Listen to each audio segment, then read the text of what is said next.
Never miss another live stream again. Hit that subscribe button, ring that notification bell, and click see all notifications.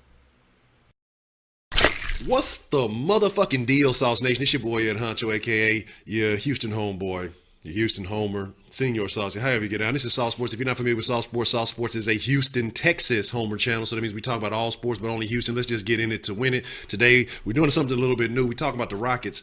Just like I do the 5 factors to finish for the Texans, I want to start doing the 3 points to victory for the Rockets because we shoot more 3-pointers than anybody, so I figure, well, why not have 3 motherfucking points that we can talk about each game to see why the Rockets will be successful, other than the fact that these motherfuckers just blowing motherfuckers out the water. So let's get into it.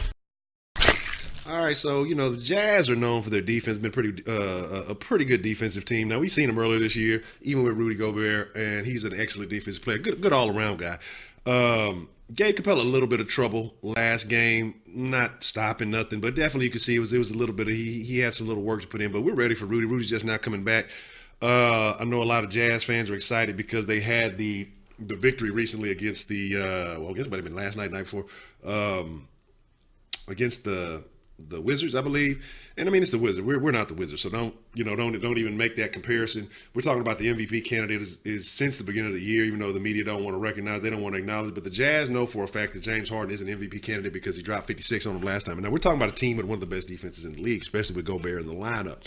So that's definitely something that we have to be ready for. King Capella has to, he's going to have to really hold it down. Because, I mean, that's the most noticeable guy, I feel like, on the Jazz team. There's a couple other guys, but I think Gobert is really the biggest presence that we're going to have to look out for. So definitely got to pay him some attention, but the Rockets are ready for Rudy. So that's the first point. Let's talk about point number 2. Point number 2. Last time, we didn't get to fully benefit from a guy like CP3 being in the lineup, and now that he's back, I mean, y'all see what the Rockets are doing. Y'all see what they're doing defensively. Because I want to say the last time it was almost like a 30-point victory against the Jazz. Harden didn't even play really in the fourth quarter. He played the first couple of minutes, had his career game. But he won't even have to play to that level tonight because, like I say, CP3 will be there to carry a lot of the workload. You guys will be feeding off each other. I expect Anderson to have a good game because whenever CP3's in here, Anderson and CP3 might be one of the best connections in the entire NBA. It's just something about it. Like I think they said he's shooting, 77% or 70-something% off of assists from CP3, which is ridiculous. I mean, that's just unheard of. But anyway, like I said, the return of CP3.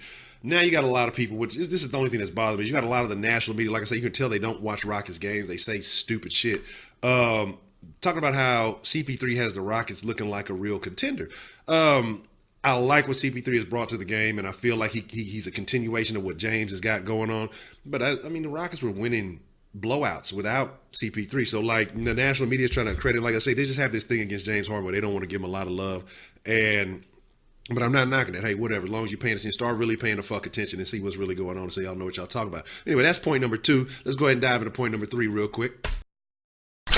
And on the third point that we're talking about, as I just mentioned James Harden, just mentioned the combination of him and CP3. But let's think about everybody that's involved. We're talking about Eric Gordon. And I feel like Eric Gordon, James Harden, and CP3 are a real big 3. Fuck, especially in the Southwest Division. Fuck. OKC, because they're not bringing nothing to the table. They're like a 500 team. They're outside. They're not even at the 8th seed. Like in the Oklahoma City Thunder fans are proud of that. But anyway, the real big 3, moderate size 3, because none of them are really just that big. So the moderate size 3, but playing big on the court, I think is Eric Gordon, CP3, James Harden. I don't think you got a trio balling like that anywhere else in the league. We're talking about guys that can all shoot, guys that can all drive, attack the basket. And guys that can dish. Now Gordon, of course, is the lesser of the 3. But you're talking about world-class passers in CP3 and James Harden. Probably, if not the 2 of the best in the entire fucking league. And like I said, we already handled the Jazz well, without CP3 in the mix. I just think that this offense overall is just going to be too overwhelming for the Jazz, and it's going to cause a problem. Like I said, they may keep pace early. Because even last game, they jumped out to a small lead on us early, and then after that, once things got flowing, it was over with. James had to sit and squat on them, after the 3 at the first, but it's all good. I expect the Rockets to have another blowout victory, honestly.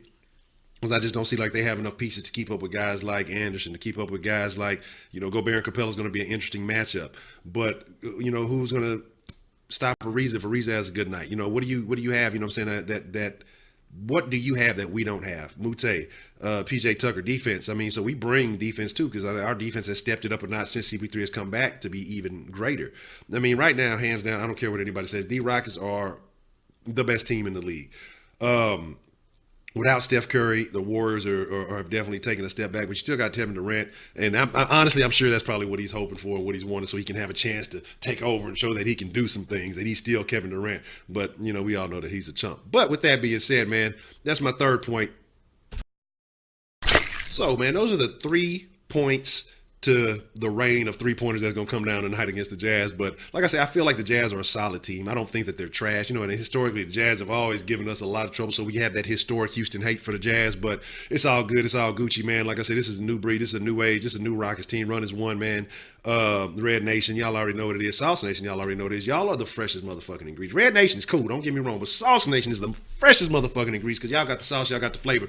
Man, you got to hit that comment section below and let me know how you feel about tonight's game. What do you think is going to happen between the Rockets and the Jazz?